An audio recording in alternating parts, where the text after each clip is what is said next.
मैले के गर्ने दाइ मलाई त एकदमै यातना छ मलाई एकदमै गाह्रो छ म कुन दिन मर्छु भने बहिनीले यस्तो यस्तो भिडियोहरू नि हामीलाई हाल्नु हुन्थ्यो कि मलाई यसरी कुटेको हेर्न नीलडामहरू यस्तोले हाल्दाखेरि रुन मन लाग्थ्यो किनकि हामी भएर पनि जिन्दै मरेको जस्तो पनि भएको थियो हामीलाई हैन त्यो पागल थियो त्यसले त मान्छे बुढी हैन हामीलाई पनि मार्थ्यो होला सायद त्यस्तो भएर हिँड्थ्यो त्यो मान्छे त्यसको हिँडाइ बोलाइ फरक थियो सबै फरक थियो अनि मैले बेला बेलामा भन्थेँ ए दिमाग खुसीको छ भन्थेँ हैन म त 1-2 लाख जागिर खाने भएको छु अहिले त म गाडी साडी बेच्छु भन्ने कहिले जग्गाको काममा हिँड्छु भन्ने त्यो मान्छे वास्तविकमा पागल जस्तो भइसकेको थियो बेलामै उसलाई सुधार केन्द्र या सम्बन्धित निकायले उसलाई चाहिँ कारबाही यदि गराएको भए आज यो सम्मको परिस्थिति देख्न पाउने थिएन यो भिडियो हेरेर यो घटना हेरेर प्रत्येक नेपाली छोराछोरीहरूले आमा बाउहरूले दाइ भाउजूहरूले आउने जेनेरेसन पुस्ताहरूले यो भिडियोबाट थाहा पाउन पर्छ कि जुन अन्तिम डिभोर्सको कागज थियो त्यो अन्तिम डिभोर्स बहिनीले जित्ने साथ उसले संसारमा अब म बाँचे पनि नबाँचे पनि त्यो सोचै त्यही आयो होला क्या त्यसको मलाई जहाँसम्म लाग्छ त्यहाँ न्यायाधीशले फैसला हान्दियो उसको सोच आयो कि मेरो कोही छैन मेरो परिवार छैन घर छैन उसले भन्थ्यो कि म बुढीलाई डिभोर्स दिन्न भन्दै हिँड्दै थियो उसले बाहिर जति बोल्यो पनि बुढीलाई उसले नि डिभोर्स नदिने भन्ने कुरा गर्दै हिँडेको थियो धेरैजनासँग तर हिजो डिभोर्स भयो भन्ने कुरा सुन्यो राति त्यस्तो घटना एकदम दुःखको त्यो बहिनीको हातबाट टिको लागेको देखुनबाट त्यो बहिनीले आएर रोन्थे बिचारा बेला बेलामा दाइ तपाईँको ज्वाइँलाई केही गरेर पनि सक्ने भएन मैले म के गर्ने कहाँ जाने म डिभोर्स गर्न लाग्यो भन्थे त्यसो नगर बहिनी हामी छौँ नि पिर नमान भनेर हामीले धेरैचोटि सम्झायौँ आश्रममा नि आयो घरमा बाबु त्यो जुन त्यो बाबुले मलाई भनिरहेको बाबु पनि आएको थियो आएर धेरैचोटि भनेपछि हामीले सुध्रिन्छ कि भनेर हामीले धेरै प्रयास गऱ्यौँ उसलाई प्रयास गऱ्यौँ तर उसको बानी गऱ्यो होइन अब 12 वर्ष कुकुरको पुच्छर ढुङ्ग्रामा राख्यो नि बाङ्गाको बाङ्गै नगर भन्ने कुरा गर्नु पनि नभन्ने कुरा भन्नु पनि भएपछि हामीले वास्ता गरेनौँ उसलाई र प्रत्येक कार्यक्रमहरूमा हामीले गरेको कार्यक्रमहरूमा आइराख्ने कुनै हाम्रो त्यहाँनिर कुनै अब भनौँ न कुनै अब पत्रकारहरू आएको बेलामा आउने भिडियो गर्ने फोटो खिच्ने उसको भाइरल हुने बानी त हो तर त्यतिसम्म घटिया काम त्यो मान्छेले गर्ला जस्तो त लागेको थिएन तर डिप्रेसन भएछ मैले जहाँसम्म लाग्छ त्यो मान्छे डिप्रेसनको शिकार हो एक्लै हिँड्ने रुने त्यो टिकटकमा पनि रोएर बनाउने त्यो देख्ने साथ त हामीलाई डिप्रेसन भएछ यो मान्छेलाई भन्ने पनि भयो हामीले वास्ता नै गरेका थिएनौँ पछिल्लो समयमा वास्ता नै गरेका थिएनौँ अब मलाई चाहिँ सिधै म टिचिङ हस्पिटलमा गाडी सर रोकेँ मैले रोकेर सर म ढोकापट्टि गएँ ढोकापट्टि गएर बाबुहरू यतापट्टि सबै ग्रुप भएर बसिरहेको छ 81 अब केलाई जानु भनेर म चाहिँ ग्रुपबाट जाने प्रवेश गर्ने साथ तपाईले बाबाले केटी लिएर हिँड्दाखेरि भन्दिनु पर्दैन हामीलाई भने क्या अब मैले कतिवटा भन्ने हैन हजारवटा बोकेर हुन्छ उसले हैन कहिले विदेशी बोकेर हिँड्छ कहिले स्वदेशी बोकेर हिँड्छ अब मैले आफ्नो घर परिवार आफ्नो बहिनीको घर परिवार म बिगार्न सक्छु होला त हामीले त गाली गर्ने हो यस्तो नगर भनेर भन्ने हो उ बिचारा खानै नपाउने अवस्था थियो रहेछ क्या खानै नपाउने अवस्थामा आउने त्यही आश्रमतिर भात खाने यताउति हल्लिने दिनभरि घुमेर त्यस्तो गरेपछि हामीले धेरै केटाहरूले उहाँलाई आउन पनि नदिने गाली गर्ने कतिले त हातै हालेर नि पिट्यो पनि भन्ने कुरा सुनेको थिएँ कि नआइज भनेर हैन तर उसलाई त्यो एकछिन चुप लाएर बस्ने एकछिन पछि फेरि आउने फकाइहाल्ने क्या त्यस्तो स्वभावको थियो र जुन त्यो घटनामा चाहिँ जुन मलाई म 81 मा त्यहाँ गएर म चाहिँ आकाशबाट झरेको जस्तो क्या हैन अरू केही गर्न नसके पनि मैले उसको मृतक शरीरमा मैले छोएर मैले हैन बहिनीलाई हैन एउटा श्रद्धाञ्जली दिन पाउनु हैन भनेर उसले मेरो हात टीका लगाइदिएको हैन त्यो म सम्झिराख्छु छु मैले नेपाली ब्रोसँगको मेरो नाता होइन नि नेपाली ब्रोको नाता होइन नि मेरो त भुजेलनी बहिनी भएको नाताले एउटा जाति र एउटा गोत्र एउटै भएको कारणले गर्दा हैन तर त्यो बहिनीलाई हामीले बारम्बार पनि भनिरहेको थियौं एकदम सोचेर गर्नु अब उनले धेरैचोटि फेरि प्रहरीमा धेरैचोटि जाइरी हालेर उनलाई समात्नको लागि धेरैचोटि गर्दा पनि निक्लेर आइराख्ने अनि बेलुका आउने कुद्ने त्यस्तो धेरै थियो भन्ने उनीहरूले नै मुखबाट भनेको। धेरै सहेर बसेको म सहेर बसेँ, त्यत्रोसम्म सहेर बस्दाखेरि माइती परिवारहरूले पनि त्यस्तो कुराहरूलाई चाहिँ बेलामा चाहिँ मध्यनजर राखेर त्यस्तो मान्छेहरूलाई वार पार गराएको भए आज यतिसम्मको ठुलो घटना नघट्ने थियो होला। ताकि त्यो बहिनीले हामीलाई नै आएर लौ न के गरौँ भनेर हारबार मागेको भए उसको परिवार मैले त कोही पनि चिनेको छैन नि त। त्यो बहिनीको परिवार त कोही छोरा चिनेको छु, सानो छोरा चिनेको छु।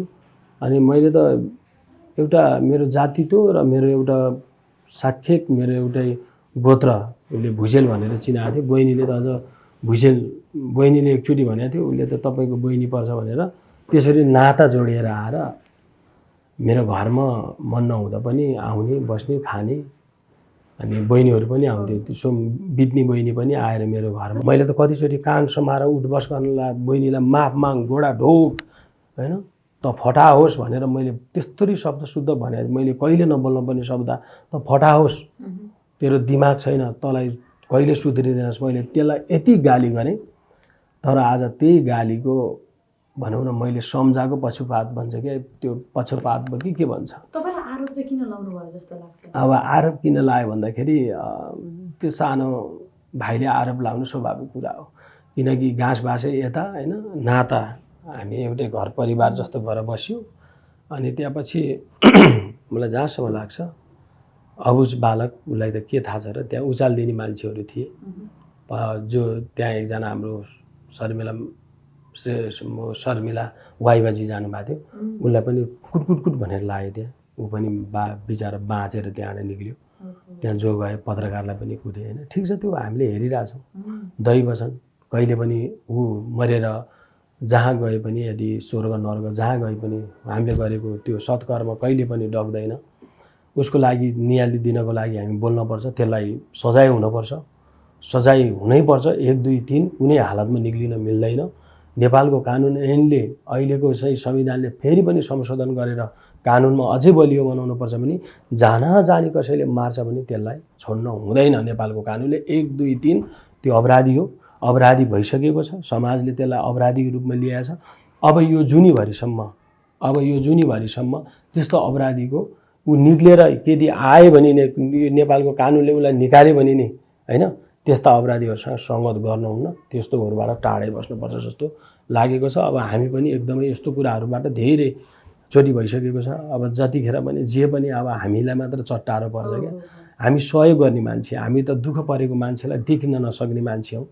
हामी कसैको स्वार्थ कसैबाट केही लिन्छु भनेर हिँडेका मान्छे नै होइन। बेलुकै जाहेरी मेरो नाममा पनि हालिसक्नु भएको छ। नेपाल प्रहरीलाई म सहयोग गर्न तयार छु, किनभने अनुसन्धान हुनुपर्छ। अनुसन्धान भनेको सबभन्दा ठुलो कुरा हो।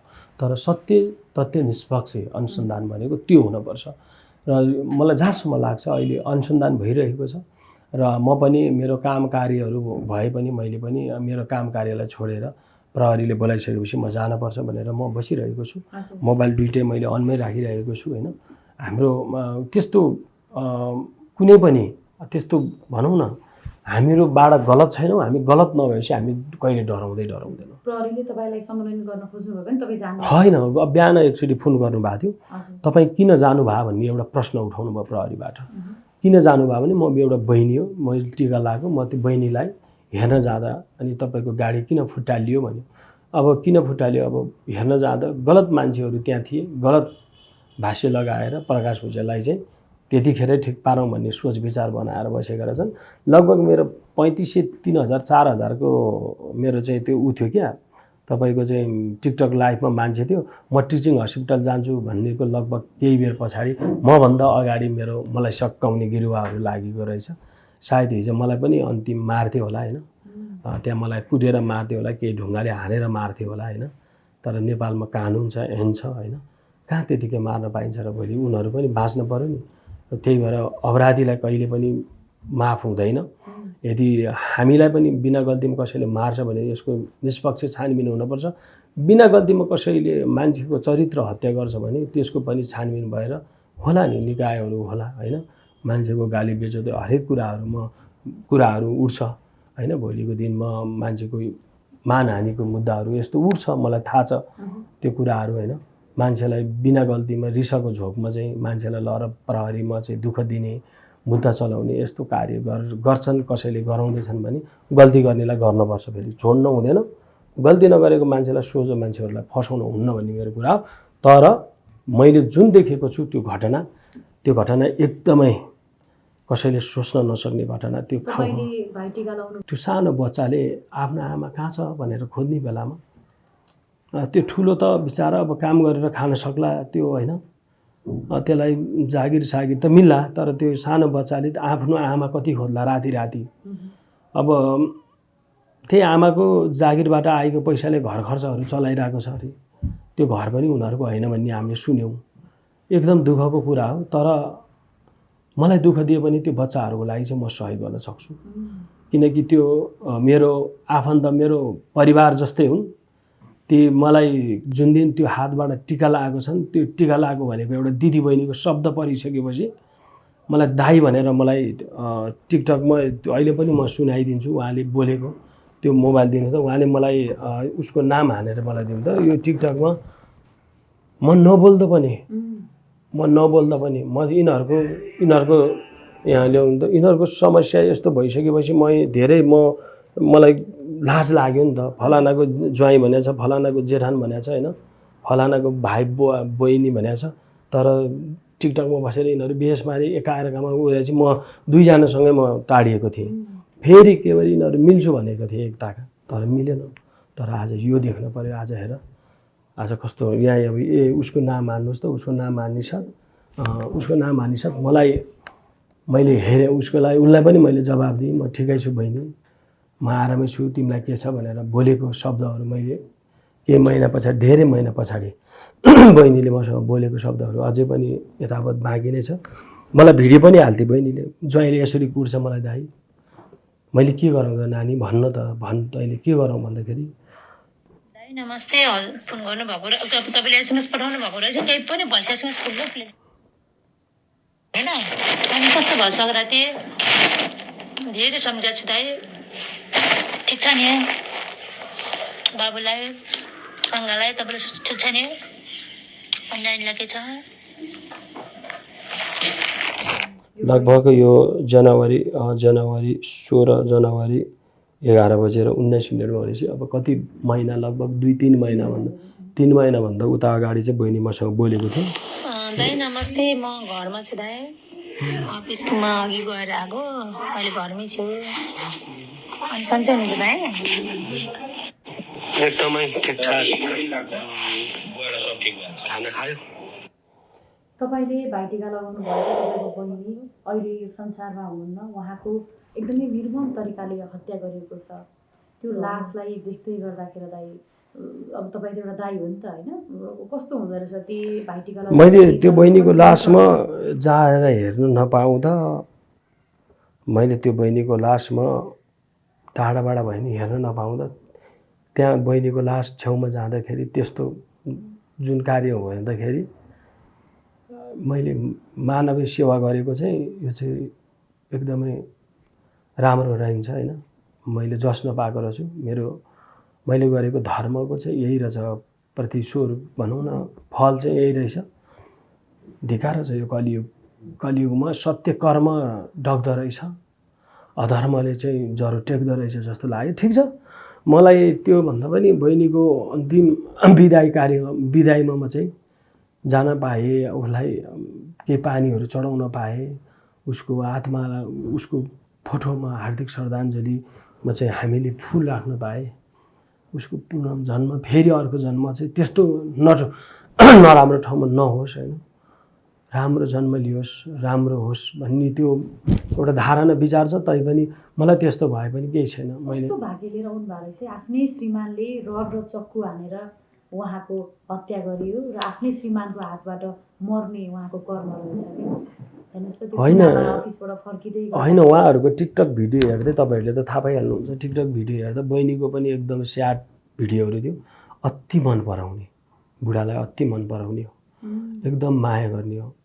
म के गरौँ कसो गरौँ, यस्तो शब्दले रोएर उसले टिकटकमा हाल्थ्यो, म के गरौँ कसो गरौँ भनेर। यो घटना घट्नु नै रहेछ। लगभग 1-1.5 वर्षदेखिबाट पत्रकार साथीहरूले उचाल्ने पछार्ने, कोही पत्रकारले बुढीको बाइसेमा उचाल्दिने, कहिले बुढी उचालिदिने कहिले बुढा उचालिदिने यहाँ धेरै छ क्या नमस्कार नमस्ते नमस्ते यो जुन खालको घटना अहिले बाहिरिएको छ उहाँ मृतकको परिवारले चाहिँ हजुरको पनि नाम लिँदै हुनुहुन्छ यो के भएको हो तपाईँ पनि घटनामा पुग्नु भएको थियो मेरो मात्र होइन सामाजिक सञ्जालमा उसलाई जसले भनौँ न फोटो भिडियो खिच्यो भने 2-3 जना समाजसेवीहरूको नाम पनि निक्लेको छ त्यसमा बिचारा त्यो ऋतु बहिनी अनि त्यसपछि 2टा शर्मिला लगायतमा धेरैजनालाई हाम्रो नाम हाल्नुभएको छ भन्ने कुरा सुन्यो र जुन घटना घट्यो हामी त्यो टिकटक लाइभमा बसिरहेको थिएँ म टिकटक लाइभमा आएर मान्छेले यस्तो यस्तो भयो भनेपछि मलाई एकजना पत्रकारज्यूले फोन गरेपछि मैले त पत्ताइनँ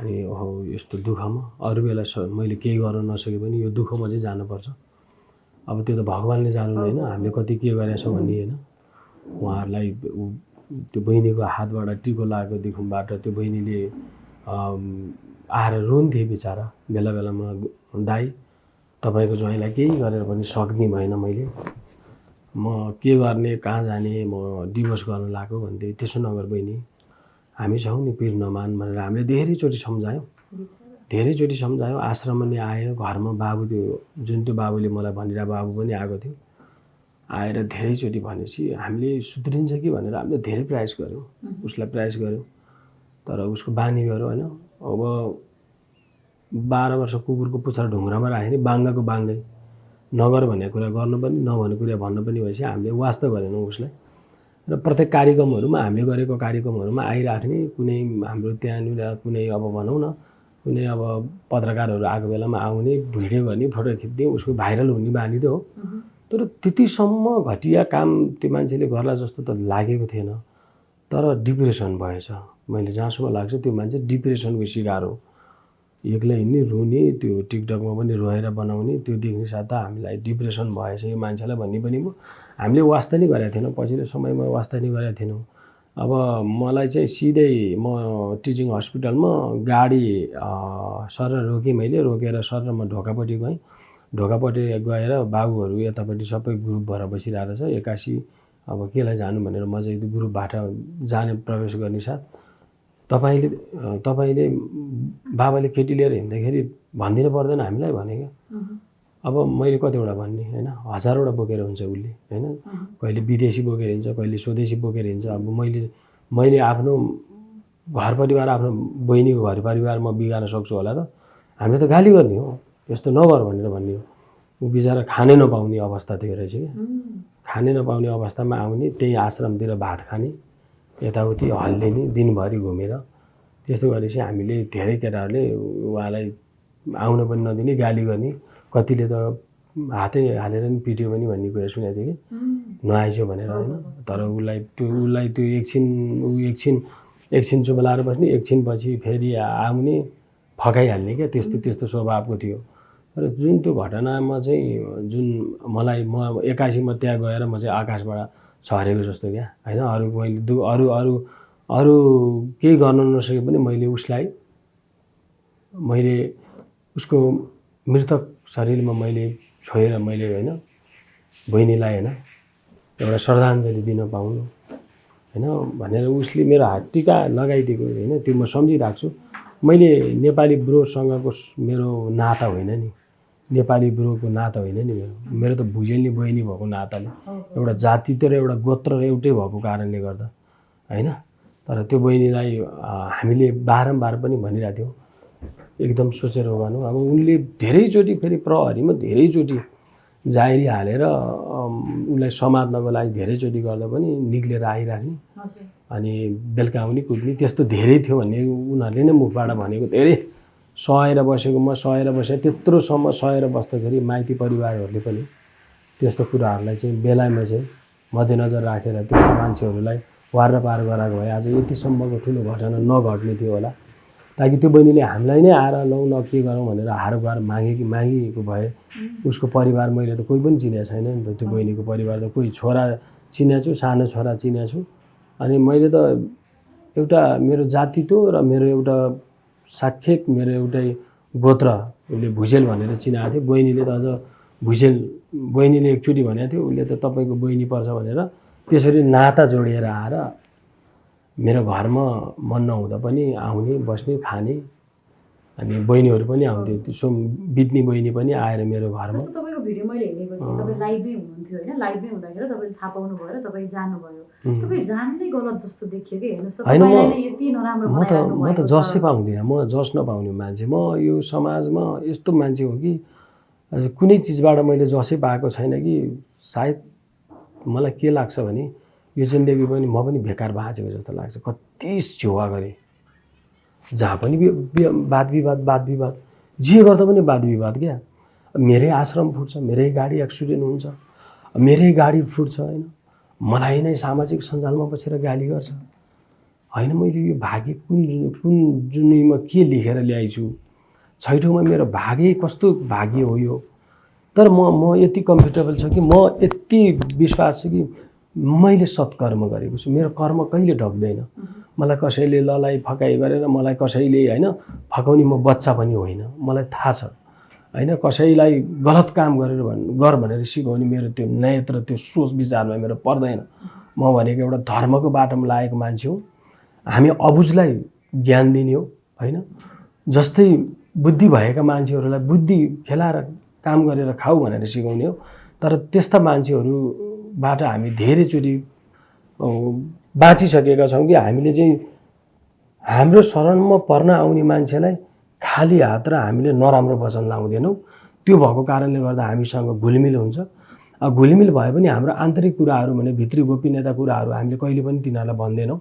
होइन नजिक आएर बस्यो भन्दैमा त्यस्तो महिलालाई भेट्न जाँदै गर्दाखेरि तपाईँको गाडीमाथि तोडफोड गरिनु होइन त्यो मेरो गाडी होइन नि फेरि त्यो मेरो गाडी होइन मेरो साथीको गाडी हो त्यो त मेरो गाडी बनाउन राखेको थिएँ धन्न बरु मेरो गाडी बनाउन राखेको थिएँ अर्काको साथीको गाडी साथीले बिचारा फोटो राखेर छ गाडीको पछाडि मेरो फोटो राखेर छ मपट्टि आस्था र विश्वास राखेको सुन्दर सापकोटा उहाँको गाउँ सबैलाई थाहा छ उहाँको सिन्धुपाल्चोक हो उहाँले मेरो आस्था राखेर एउटा फोटो राखेर उहाँले त्यो गाडीमा मेरो फोटो राखेपछि मैले उहाँलाई नै आउनु न त गाडी ल्याउनु त भनेर मैले उहाँलाई गाडी मागेको थिएँ आश्रममा ल्याएर राख्नुहुन्थ्यो हामी काम परेपछि जान्थ्यौँ त्यो समाचार सुनिसाथ हामी नेपाल प्रहरीको वरिष्ठ हल्दार साहब पनि हुनुहुन्थ्यो क्या सँगसँगै हामीले यो गलत कहिले बोल्नुहुन्न म सँगसँगै प्रहरी हुनुहुन्थ्यो कि लगभग हामी अहिले सँगसँगै लगभग हामी 7-8 दिन भयो होला नेपाल प्रहरीको वरिष्ठ हल्दार साहब सँगसँगै हुनुहुन्छ म सँगसँगै दाङ जाँदा पनि सँगसँगै छ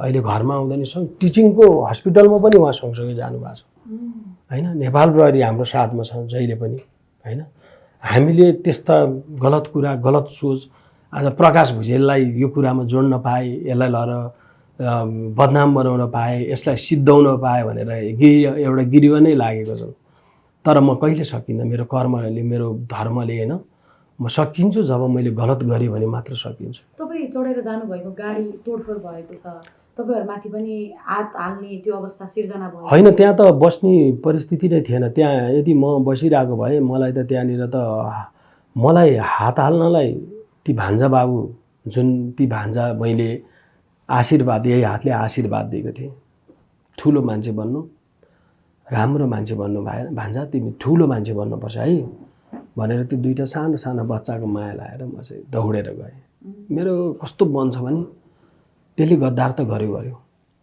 त्यसले मार्नु त मार्यो तर त्यो दुईटा बच्चाको लागि म बोल्नुपर्छ भन्दा भाइरल बन्न आएको भने क्या मलाई त्यो भिडियोमै छ भाइरल बनाउन आएको अनि के भन्छ अझै मेरो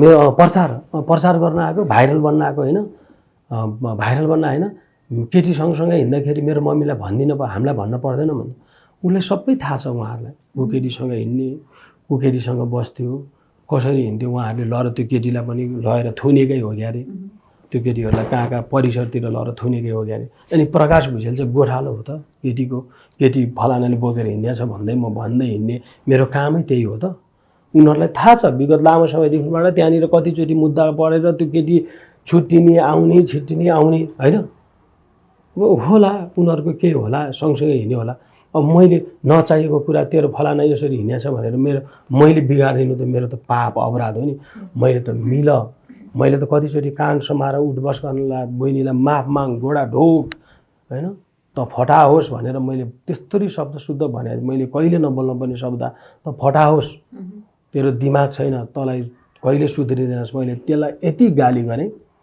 तर आज त्यही गालीको भनौँ न मैले सम्झाएको पशुपात भन्छ क्या, त्यो पक्षपात कि के भन्छ। तपाईँलाई आरोप चाहिँ किन लाउनु भयो जस्तो लाग्छ? अब आरोप किन लाग्यो भन्दाखेरि त्यो सानो भाइले आरोप लाउनु स्वाभाविक कुरा हो, किनकि घाँस बासै यता होइन, नाता हामी एउटै घर परिवार जस्तो भएर बस्यो।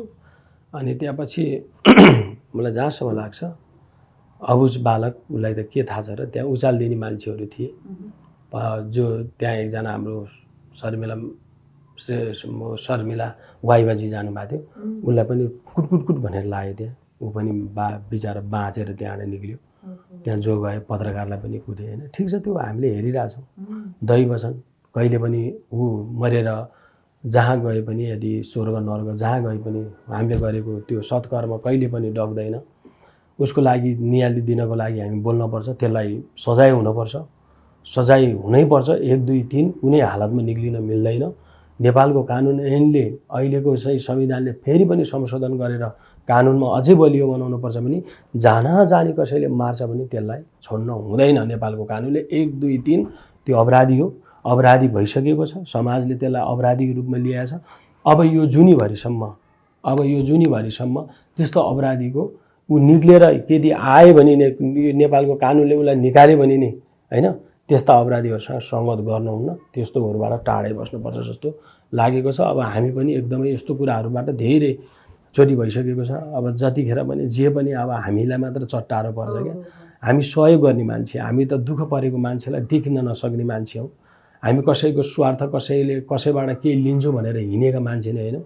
एउटा सामान्य ढ्याङ्ग्रो बजाएर बिरामीको उपचार गर्छौँ, बिरामीबाट आएका दान दक्षिणाहरू लएर बाँड्छौँ। त्यहाँ केसम्म भन्यो भने ठग झाँक्रीको गाडी हो फुटाल भनेर होइन, त्यहाँनिर 2 3 जना भिडियो छ, सबै छ हामीसँग भिडियो छ।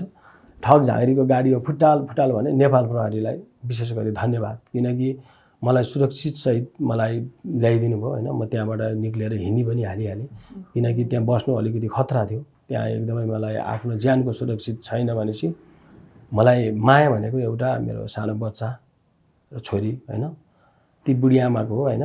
यदि मैले गल्ती नगर्दा नि बारम्बार जहिले पनि मलाई मात्र यस्तो चट्टारो आउँदाखेरि चाहिँ यो नेपालमा बस्नु चाहिँ राम्रो होइन जस्तो लाग्यो। यो सङ्गत गुनाको फल भन्छ यसलाई।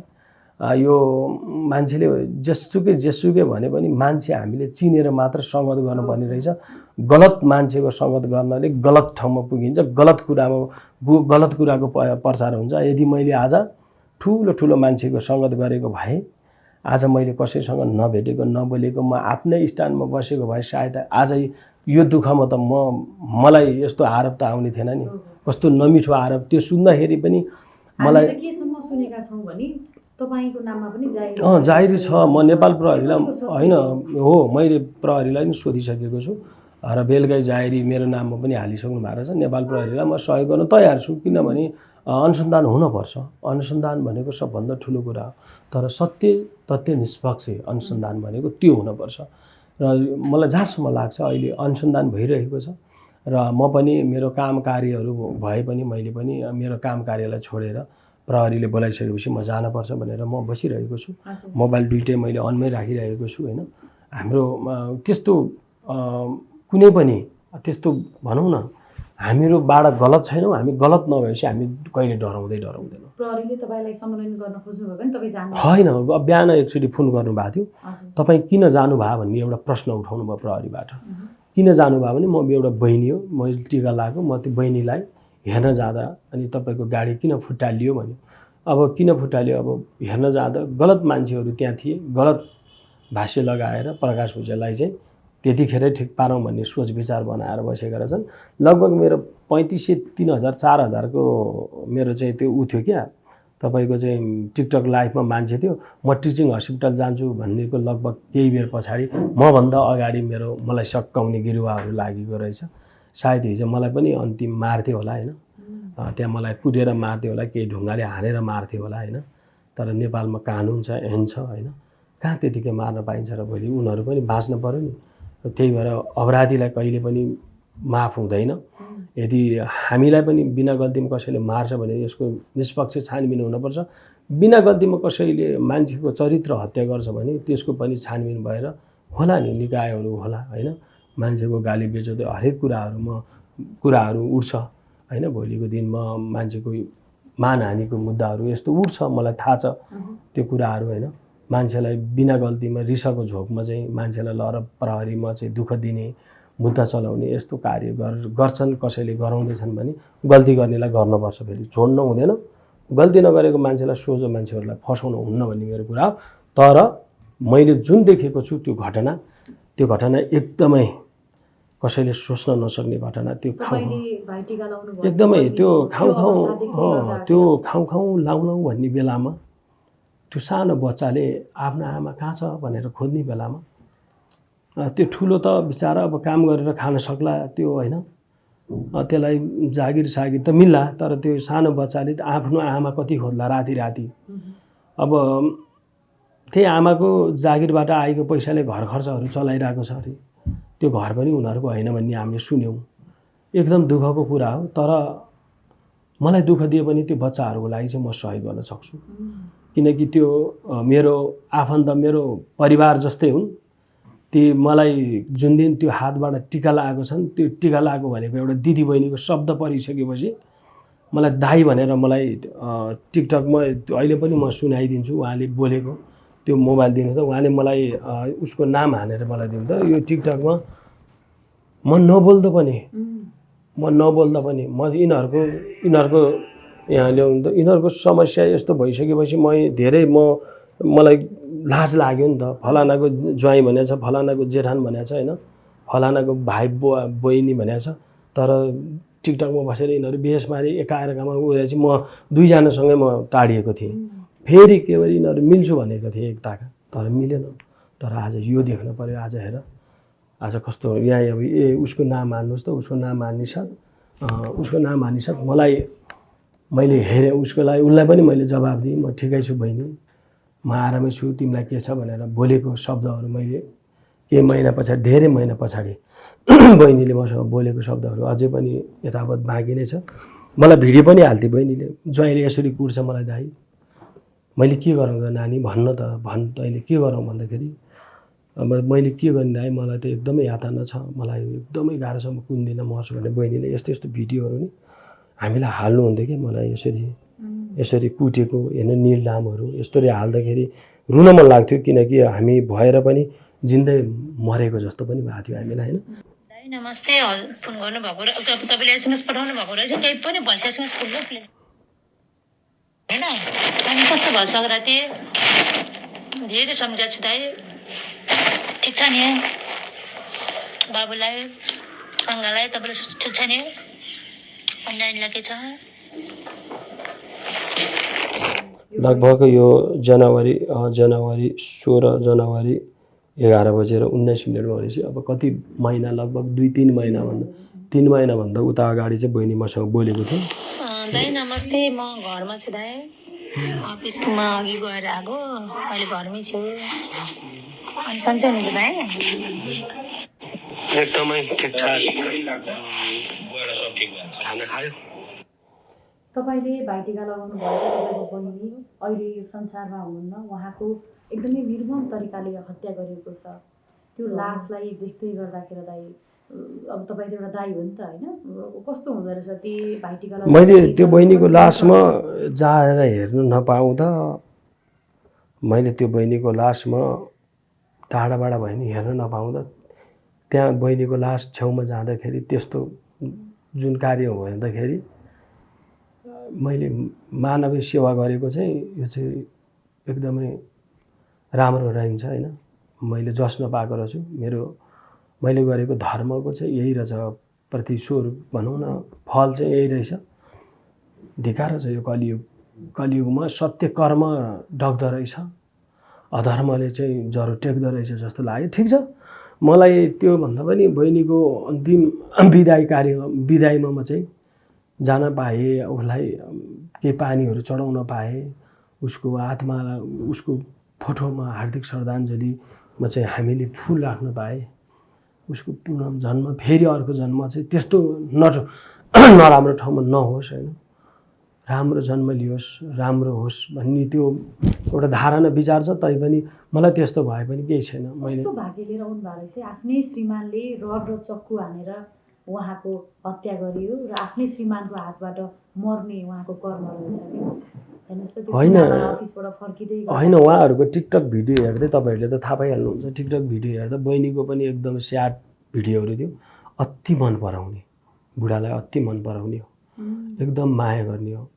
म के गरौँ कसो गरौँ यस्तो शब्दले रोएर उसले टिकटकमा हाल्थ्यो। म के गरौँ कसो गरौँ भनेर यो घटना घट्नु नै रहेछ। लगभग 1 वर्ष 1.5 वर्षदेखिबाट पत्रकार साथीहरूले उचाल्ने पछार्ने, कोही पत्रकारले बुढीको बाइसेमा उचाल्दिने, कहिले बुढी उचाल्दिने, कहिले बुढा उचाल्दिने, यहाँ धेरै छ क्या। पत्रकारले पनि आधी उहाँहरूको घरबार बिगार्नको लागि ठुलो भूमिका गरे। कसैले पनि मिलेर बस बुढाबुढी हो भने हौ तिमीहरू भनेर कसैले पनि भनेन। आज मरिसकेपछि यहाँ श्रद्धाञ्जली दिन र कठैबाट भन्ने मान्छे र त्यहाँनिर चाहिँ तिम्रो छेउमा हामी छौँ यस्ता अपराधीलाई ठोक भन्ने मान्छे मात्र छन् कि। हिजो दुःख पर्दा कोही बोले, हिजो दुःख पर्दा एकचोटि कोही बोले, हामीले बोल्दैनौँ। झगडा गर्नु हुँदैन, बुढाबुढी मिल्नुपर्छ भने हामीले भन्दैनौँ। तर यहाँ त टिकटक लाइभमा बहिनीको लाइभमा गएर बाबा बाबा बाबा उचाल्नेहरू त्यस्तोसँग बस्नुहुन्न। त्यसलाई छोडिदियो भने डिप्रेसन, पुरा फुल डिप्रेसन थियो नेपाली ब्रो। त्यो पागल थियो, त्यसले त मान्छे बुढी होइन हामीलाई पनि मार्थ्यो होला सायद, त्यस्तो भएर हिँड्थ्यो त्यो मान्छे। त्यसको हेराइ हिँडाइ बोलाइ फरक थियो, सबै फरक थियो। अनि मैले बेला बेलामा भन्थेँ ए दिमाग खुसीको छ भन्थेँ, होइन म त 1-2 लाख जागिर खाने भएको छु, अहिले त म गाडी साडी बेच्छु भन्ने, कहिले जग्गाको काममा हिँड्छु भन्ने। त्यो मान्छे वास्तविकमा पागल जस्तो भइसकेको थियो। बेलामा उसलाई सुधार केन्द्र या सम्बन्धित निकायले उसलाई चाहिँ कारबाही यदि गराएको भए आज यो सम्मको परिस्थिति देख्न पाउने थिएन। यो भिडियो हेरेर, यो घटना हेरेर प्रत्येक नेपाली छोराछोरीहरूले, आमा बाउहरूले, दाइ भाउजूहरूले, आउने जेनेरेसन पुस्ताहरूले यो भिडियोबाट थाहा पाउन पर्छ कि जुन अन्तिम डिभोर्सको कागज थियो, त्यो अन्तिम डिभोर्स बहिनीले जित्ने साथ उसले संसारमा अब म बाँचे पनि नबाँचे पनि म त्यो सोचै त्यही आयो होला क्या त्यसको। मलाई जहाँसम्म त्यहाँ न्यायाधीशले फैसला हानिदियो, उसको सोच आयो कि मेरो कोही छैन, मेरो परिवार छैन, घर छैन। उसले भन्थ्यो कि म बुढीलाई डिभोर्स दिन्न भन्दै हिँड्दै थियो। उसले बाहिर जति बोल्यो पनि बुढीलाई उसले नि डिभोर्स नदिने भन्ने कुरा गर्दै हिँडेको थियो धेरैजनासँग। तर हिजो डिभोर्स भयो भन्ने कुरा सुन्यो, राति त्यस्तो घटना, एकदम दुःखको कुरा। के भन्न चाहनुहुन्छ? अब तपाईँलाई लागेको आरोप छ, तपाईँले अघि भन्नुभयो म प्रहरीलाई सहयोग गर्छु नि भन्नुभयो, यो नै तपाईँको महानता हो? होइन, मलाई त म यस्तो छु, म के छु, मलाई कतिको विश्वास छु भने म कसैलाई खानेकुरा दिएर, कसैलाई आपद विपद परेको मान्छेलाई सहायता दिएर, कसैलाई चाहिँ मैले फकाएर होइन तिमी राम्रो मान्छे बन, तिमी यस्तो गलत बाटोमा हिँड्नुहुन्न भन्ने कुरामा यस्तोमा लगेर दुःख दिन्छन् भने दिउँ, मलाई कुनै पनि टेन्सन छैन। ती बहिनीको आत्माले हेरौँ, जिन्दोले त यहाँ देख्दैनन्। प्रकाश भुजेलले कमाएको देख्छ, प्रकाश भुजेलको अगाडि पछाडि मान्छे धेरै छन्, प्रकाश भुजेललाई सकाउनलाई चुकुल लाउन खोज्छन्। तर ती बहिनीको आत्मा कहिले मर्दैन। मान्छे मरे पनि त्यो आत्मा मेरै छेउमा आएर पनि बसेको हुन्छ, उसको छोराको छेउमा गएर बसेको हुन्छ होइन। त्यो आत्मा कति वर्षसम्म भड्केर बसेको आत्मा हुन्छ। त्यो आत्माले पक्कै पनि म प्रकाश भुजेललाई पनि दाइले गर्न खोजेको, दाइले हामीलाई राम्रो भनेको भन्ने त्यो बहिनीको आत्मामा पक्कै छ, त्यो विश्वास छ। र बहिनीले फोन गरेर लगभग केही महिना अगाडि मलाई रुँदै नि कल गरेको थियो। मलाई त्यो दुःख लाग्छ। आज साँच्चीकै सपना जस्तो, अझै पनि हो कि होइन जस्तो त्यो भएको छ। हेरौँ, समय परिस्थिति अझै अगाडि बढ्दै जाँदैछ। जो आरोपी, जो हत्यारा भनेर अहिले नेपाली ब्रोलाई एउटा जुन खालको एउटा यो दृश्यहरू, जुन खालको उहाँले खुकुरीहरू पनि हान्नुभएको त्यो सबै घटनास्थलमा पनि फेला परेको छ। केही छ नेपाली ब्रोलाई भन्नुपर्ने हजुरले अहिले? कानुनी कठघरा, कानुन नेपाल प्रहरीले चाह्यो भने अनुसन्धान मजाले जरोदेखिबाट पत्ता लगाएर ल्याउँछन्। यो कुरा हामीलाई थाहा छ राम्रोसँग। नेपाल प्रहरीले चाहेको खण्डमा यो नेपाल प्रहरीले मजाले यो कुराहरूलाई मजाले लिएर छानबिन गरेर उसले सो त मैले मारेको हुँ भनेर स्वीकारिसक्यो। चौकीमा चाहिँ गएको अरे मैले मान्छे मारेर बुढी मारेर आएको भने यस्तो शुद्ध कत्रो मुटु बनाएको कस्तो मान्छे होला। नेपाल कानुनले हुनुपर्ने सजाय दण्ड सजाय हदैसम्मको सजाय सुनाउनेछ भन्ने मलाई पूर्ण विश्वास छ। Thank you so much. नमस्ते।